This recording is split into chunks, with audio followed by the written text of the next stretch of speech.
많은 성도들이 오해하는 자기 십자가를 진다는 것의 진짜 의미, 당신은 이런 생각을 해본 적이 있습니까? 나는 아직 자격이 없는 것 같습니다. 이 죄를 먼저 해결해야 합니다. 이 습관을 먼저 고쳐야 합니다. 더 기도해야 합니다. 더 성숙해져야 합니다. 그 다음에 제대로 주님을 따를 수 있을 것 같습니다. 지금 이 모습으로는 주님 앞에 나아가기가 부끄럽습니다. 그래서 오늘도 미룹니다. 내일도 미룹니다. 그런데 그 내일이 오지 않습니다. 완벽해지는 날이 오지 않습니다. 수십 년의 신앙생활을 하면서도 여전히 자격이 없다는 생각이 사라지지 않습니다. 그러면서 평생 주님을 제대로 따르지 못한 채 살아갑니다. 혹은 이런 생각이 있습니까? 나는 십자가를 지고 있습니다. 이 병이 내 십자가입니다. 이 힘든 가정 상황이 내 십자가입니다. 이 어려운 직장이 내 십자가입니다. 이것을 참고 견디는 것이 십자가를 지는 것이라고 생각했습니다. 그래서 수십 년을 참아왔습니다. 불평하지 않으려 했었습니다. 견뎌왔습니다. 그런데 이상합니다. 그 십자가가 점점 더 무겁게만 느껴집니다. 참을수록 은혜가 없습니다. 견딜수록 기쁨이 없습니다. 뭔가 잘못된 것 같은데 무엇이 잘못인지 모릅니다. 이렇게 참고 견디는 것이 맞는 것인지 스스로도 모르겠습니다. 이런 생각들이 드셨습니까? 그렇다면 오늘 이 메시지가 정확히 당신을 위한 것입니다. 왜냐하면 그 생각들이 모두 자기 십자가에 대한 오해이기 때문입니다. 많은 성도들이 평생 신앙생활을 하면서도 자기 십자가가 무엇인지 정확히 모릅니다. 병이 십자가라고 생각합니다. 고난이 십자가라고 생각합니다.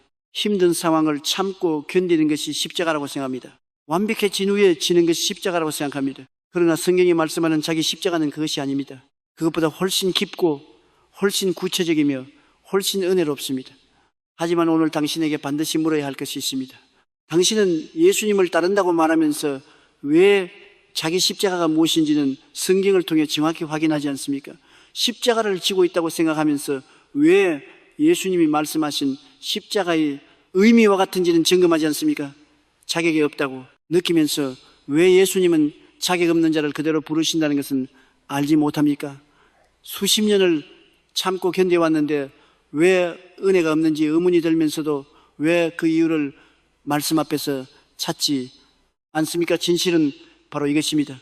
자기 십자가를 오해하면은 엉뚱한 것을 십자가라고 생각하며 지치게 됩니다. 또는 자격이 없다는 이유로 주님을 따르는 것을 계속 미루게 됩니다. 오늘 이 메시지를 끝까지 들으시면 많은 성도들이 자기 십자가에 대해 어떤 오해를 하고 있는지 정확히 알게 될 것입니다.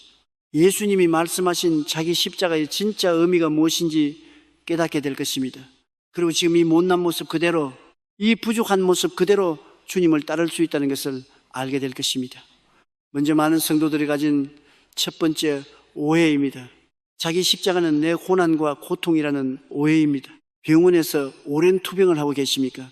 이것이 내 십자가라고 생각하십니까? 가정 안에서 해결되지 않는 어려운 상황이 있습니까? 이것이 내 십자가라고 생각하십니까? 경제적으로 힘든 상황이 계속되고 있습니까?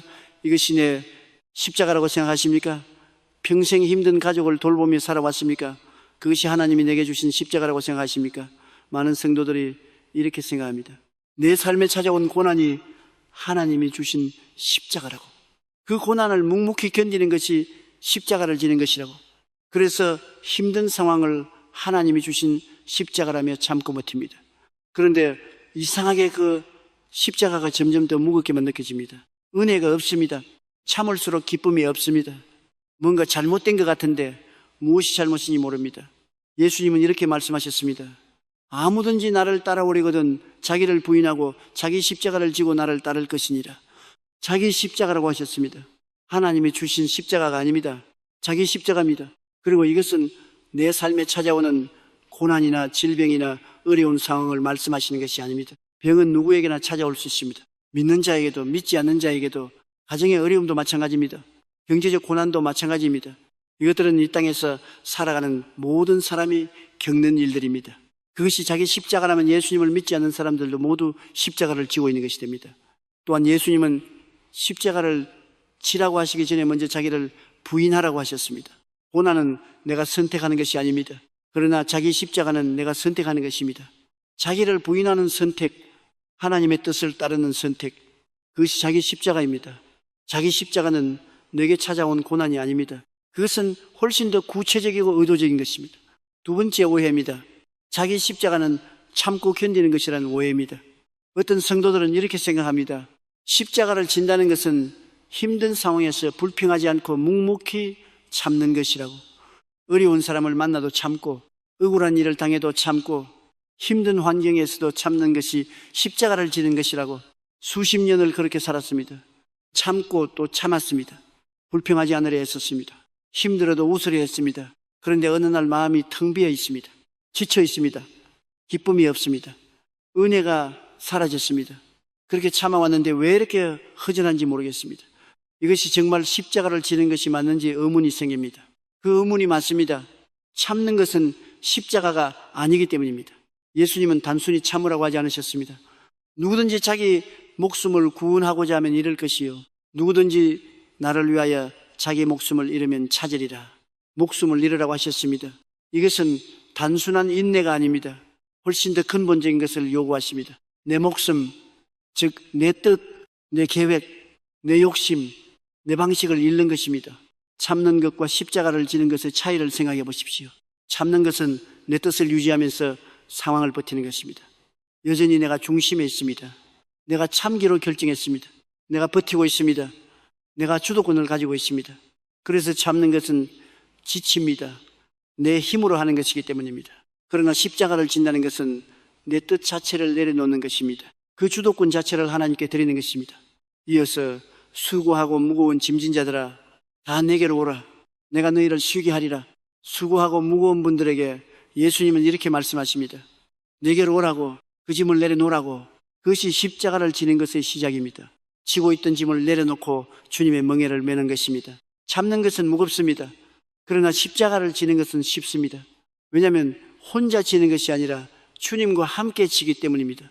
세 번째 오해입니다. 자기 십자가는 완벽해진 후에 지는 것이라는 오해입니다. 이것이 어쩌면 가장 많은 성도들이 가진 오해일 것입니다. 이 죄를 먼저 해결해야 합니다. 이 습관을 먼저 고쳐야 합니다. 더 기도해야 합니다. 더 성숙해져야 합니다. 그 다음에 제대로 주님을 따를 수 있을 것 같습니다. 지금 이 모습으로는 주님을 따르기가 부끄럽습니다. 아직 자격이 없는 것 같습니다. 이 생각이 들어본 적 있으십니까? 그런데 잠깐 생각해 보십시오. 완벽해진 후에 주님을 따르겠다는 것은 언제 주님을 따르겠다는 것입니까? 완벽해지는 날이 옵니까? 이 땅에서 완벽해지는 사람이 있습니까? 수십 년의 신앙생활 끝에 완벽해졌습니까? 오히려 나이가 들수록 내 한계와 부족함이 더 크게 보이지 않습니까? 베드로를 보십시오. 예수님의 수제자였습니다. 예수님과 가장 가까이 있던 사람이었습니다. 3년 동안 예수님과 함께 다니며 기적을 목격했습니다. 물 위를 걷기도 했습니다. 변화산에서 예수님의 영광을 보기도 했습니다. 그런데 그 베드로가 예수님이 십자가에 달리시던 그날 밤에 예수님을 3번 부인했습니다. 나는 그 사람을 알지 못한다고 했습니다. 중요한 순간에 가장 비겁한 모습을 보였습니다. 알기 울었을 때 베드로가 느꼈을 그 수치심과 죄책감이 얼마나 깊었겠습니까? 예수님과 눈이 마주쳤을 때 베드로는 밖에 나가서 심히 통곡했습니다. 다시는 주님 앞에 설 수 없을 것 같았을 것입니다. 자격이 완전히 사라진 것 같았을 것입니다. 그런데 부활하신 예수님이 베드로에게 나타나셨습니다. 그리고 무엇이라고 하셨습니까? 요한의 아들 시몬아, 네가 이 사람들보다 나를 더 사랑하느냐? 책망하지 않으셨습니다. 정죄하지 않으셨습니다. 네가 나를 부인하지 않았느냐고 하지 않으셨습니다. 실패한 그대로, 부인한 그대로, 죄책감과 수치심을 안고 있는 그대로를 부르셨습니다. 완벽해질 때까지 기다리지 않으셨습니다. 지금 이 모습 그대로 나를 사랑하느냐고 물으셨습니다. 그리고 바울을 보십시오.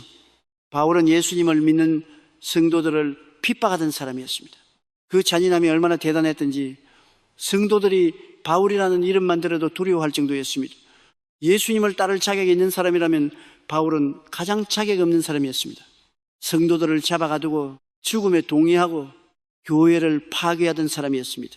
그런데 예수님은 그 바울을 부르셨습니다. 주께서 이르시되 가라, 이 사람은 내 이름을 이방인과 임금들과 이스라엘 자손들에게 전하기 위하여 내가 택한 나의 그릇이라. 택한 나의 그릇이라고 하셨습니다. 준비된 그릇이 아니었습니다. 자격 있는 그릇이 아니었습니다. 핍박하던 그 손 그대로, 성도들을 잡아가두던 그 발 그대로를 하나님이 택하셨습니다. 자기 십자가는 완벽해진 후에 지는 것이 아닙니다. 지금 이 모습 그대로 이 한계 그대로, 이 실패 그대로 지는 것입니다. 그렇다면 자기 십자가의 진짜 의미는 무엇입니까? 첫 번째 진짜 의미입니다. 자기를 부인한다는 것입니다. 예수님은 자기 십자가를 지기 전에 먼저 자기를 부인하라고 하셨습니다. 자기를 부인한다는 것이 무엇입니까? 자기를 부인하는 것은 자기 자신을 싫어하거나 무시하는 것이 아닙니다. 자기를 부인한다는 것은 내 뜻, 내 방식, 내 계획을 하나님의 뜻보다 앞세우지 않는 것입니다. 우리는 태어난 순간부터 내가 중심입니다. 내가 원하는 것, 내가 계획하는 것, 내가 옳다고 생각하는 것이 기준이 됩니다. 하나님을 믿으면서도 여전히 내가 중심에 있습니다. 하나님의 뜻을 구하지만 그 뜻이 내 뜻과 일치할 때만 따릅니다. 하나님을 신뢰한다고 말하지만 내 계획이 무너질 것 같으면 내 힘으로 해결하려 합니다. 기도하지만 응답이 내가 원하는 방향이 아니면 실망합니다. 이것이 자기를 부인하지 못한 상태입니다. 베드로가 예수님께 사탄아 물러가라는 말씀을 들은 것이 바로 이 때문이었습니다. 예수님이 십자가에서 죽으실 것이라고 말씀하셨을 때 베드로는 이렇게 말했습니다. 주여 그리 마옵소서. 이 일이 결코 주에게 미치지 아니하리이다. 베드로는 예수님을 사랑했습니다. 그러나 하나님의 뜻에 자신의 생각을 세웠습니다. 하나님의 길 대신 인간의 방식을 선택했습니다. 그것이 자기를 부인하지 못한 것이었습니다. 성경은 이렇게 말씀합니다. 내가 그리스도와 함께 십자가에 못 박혔나니 그런즉 이제는 내가 사는 것이 아니요 오직 내 안에 그리스도께서 사시는 것이라. 내가 사는 것이 아니요라고 하십니다. 이것이 자기를 부인하는 것입니다. 내가 주인이 아닌 삶입니다. 내 뜻이 아닌 하나님의 뜻이 중심이 되는 삶입니다. 내 계획이 아닌 하나님의 계획을 따르는 삶입니다. 지금 당신의 삶에서 하나님의 뜻보다 내 뜻이 이기고 있는 것이 있습니까? 하나님이 내려놓으라고 하시는데 놓지 못하고 있는 것이 있습니까? 하나님이 가라고 하시는데 내 계획 때문에 주저하고 있는 것이 있습니까? 그것이 자기를 부인하지 못하고 있는 것입니다. 그리고 그것을 부인하는 것이 자기 십자가를 지는 것의 시작입니다. 두 번째 진짜 의미입니다. 날마다 지는 십자가입니다. 누가복음에서 예수님은 자기 십자가에 대해 말씀하실 때 마태복음과 다른 표현을 하셨습니다. 또 무리에게 이르시되 아무든지 나를 따라오려거든 자기를 부인하고 날마다 제 십자가를 지고 나를 따를 것이니라. 날마다입니다. 한 번의 결단으로 끝나는 것이 아닙니다. 매일 지는 것입니다. 많은 사람들이 자기 십자가를 한 번의 큰 결단으로 생각합니다. 어느 날 극적인 헌신의 순간에 모든 것을 하나님께 드리는 것이라고 생각합니다. 부흥회에서 뜨겁게 결단하거나 큰 은혜를 받은 순간에 모든 것을 내려놓겠다고 결심하는 것이라고 생각합니다. 그러나 예수님은 날마다라고 하셨습니다. 그 결단이 매일 반복되어야 합니다. 오늘 아침 눈을 떴을 때 내 뜻보다 하나님의 뜻을 선택하는 것이 십자가입니다. 오늘 누군가와 갈등이 생겼을 때 내 자존심을 내려놓고 하나님의 방식을 선택하는 것이 십자가입니다. 오늘 내가 원하는 방향과 하나님이 인도하시는 방향이 다를 때 하나님을 선택하는 것이 십자가입니다. 오늘 용서하기 싫은데 용서를 선택하는 것이 십자가입니다. 오늘 내 이익보다 다른 사람을 먼저 생각하는 것이 십자가입니다. 이것이 날마다의 십자가입니다. 거창하지 않습니다. 화려하지 않습니다. 아무도 알아주지 않습니다. 그러나 매일매일의 작은 선택들 속에서 내 뜻이 아닌 하나님의 뜻을 선택하는 것, 그것이 자기 십자가를 지는 것입니다. 바울은 이렇게 말씀했습니다. 형제들아, 내가 그리스도 예수 우리 주 안에서 가진 바 너희에 대한 나의 자랑을 두고 단언하노니 나는 날마다 죽노라. 날마다 죽노라고 했습니다. 한 번의 결단으로 끝난 것이 아니었습니다. 매일매일 자기를 내려놓는 삶이었습니다. 그것이 바울의 삶이었고 그것이 우리의 삶이 되어야 합니다. 오늘 하루에서 내 뜻보다 하나님의 뜻을 선택해야 하는 순간이 있습니까? 그것이 오늘 당신 잊어야 할 십자가입니다. 세 번째 진짜 의미입니다. 못난 모습 그대로 주님을 따르는 것입니다. 이것이 오늘 이 메시지의 가장 중요한 핵심입니다. 자기 십자가를 진다는 것은 내가 깨끗해진 후에 주님을 따르는 것이 아닙니다. 내가 완벽해진 후에 주님을 따르는 것이 아닙니다. 내 한계, 내 수치, 내 후회, 내 절망을 그대로 안고 주님을 따르는 것입니다. 지금 이 모습이 부끄럽습니까? 지금 이 상태로 주님 앞에 나아가기가 두렵습니까? 평생 수많은 실패를 안고 살아왔습니까? 고쳐지지 않는 이 모습이 너무 부끄럽습니까? 그래도 됩니다. 그 모습 그대로 오면 됩니다. 예수님은 이렇게 말씀하셨습니다. 수고하고 무거운 짐, 진 자들아, 다 내게로 오라. 내가 너희를 쉬게 하리라. 가볍고 준비된 자들아, 라고 하지 않으셨습니다. 수고하고 무거운 짐을 진 그대로 오라고 하십니다. 지치고 힘들고 무거운 그 모습 그대로 오라고 하십니다. 그리고 성경은 이렇게 말씀합니다. 우리가 아직 죄인 되었을 때에 그리스도께서 우리를 위하여 죽으심으로 하나님께서 우리에게 대한 자기의 사랑을 확증하셨느니라. 아직 죄인 되었을 때입니다. 준비된 후가 아닙니다. 자격을 갖춘 후가 아닙니다. 아직 죄인 되었을 때 그 모습 그대로를 사랑하셨습니다. 베드로는 실패한 그대로 주님 앞에 나갔습니다. 부활하신 예수님이 나타나셨을 때 베드로는 3번이나 예수님을 부인한 수치심을 안고 있었습니다. 그러나 그 모습 그대로 주님 앞에 섰습니다. 그리고 그 베드로를 통해 오순절날 3,000명이 세례를 받는 역사가 일어났습니다. 바울은 핍박하던 그 손 그대로 주님의 부르심에 응답했습니다. 그 잔인한 과거를 안고 주님 앞에 나아갔습니다. 그리고 그 바울을 통해 이방인에게 복음이 전해지는 역사가 일어났습니다. 당신의 한계, 당신의 실패가 하나님 앞에서 장애물이 아닙니다. 완벽해지려고 버티는 것을 멈추고 지금 이 모습 그대로 주님 앞에 오십시오. 그 모습 그대로 자신을 부인하고 하나님의 뜻을 선택하십시오. 그것이 자기 십자가를 지는 것입니다. 자, 이제 오늘 말씀 앞에서 솔직하게 자신을 돌아봐야 합니다. 나는 지금까지 무엇을 자기 십자가라고 생각했습니까? 병과 고난을 십자가라고 생각하며 그것을 참고 견디는 것이 전부라고 생각했습니까? 완벽해진 후에 주님을 따르겠다며 미뤄왔습니까? 지금 이 모습이 부끄러워 주님 앞에 나아가지는 못하고 있습니까? 오늘 이 말씀이 그 오해를 바로잡아 줍니다. 자기 십자가는 내 고난이 아닙니다.